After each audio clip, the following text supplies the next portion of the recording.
Nani yawajibikia? Wanazuoni hapa wamepita, nasema kwanza itawajibikia kwako wewe mwenyewe, itakuwajibikia wewe mwenyewe, lakini pia na watu wako. Anasema katika kila wale ambao unawapa nafaka yao, yani wewe matumizi yao yanategemea kwako wewe, yani unao pale, wewe ndio unawalisha, wewe ndio unawapesha wale wote, basi pia utapaswa kwa watolea hii zakatul fitr. Watoto wako, mkeo na watoto wako, ama baba yako yuko pale, tegemea wewe, mama yako yuko pale, tegemea wewe, basi hawa wote napaswa wewe kuwatolea zakatul fitr ikiwa una uwezo wa kutekeleza hilo. Hata wanazuoni wanasema hisabu yake inatakiwa katika chakula chako kibakie cha siku ile na usiku wake, kilichobakia chote toa zakatul fitr. Useme si kesho nitakula nini, la, hiyo utoe zakatul fitr ya kile ambacho unacho. Kama wawili utaweza kuwatolea wewe mwenyewe kwanza, mkeo na watu wale ambao utakaojaaliwa, lakini hakikisha chakula chako cha siku unacho,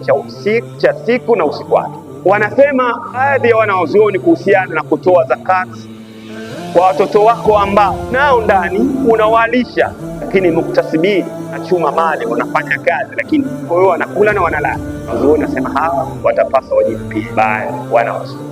Hata anayezaliwa leo kabla kufaridhika kuwajibika wakati wa kutoa nini, ile zakatul fitr inawajibika kwako wewe mwenyewe na wale wote wanaokutegemea wewe, maadama hawana uwezo wa kutoa hiyo zakatul fitr.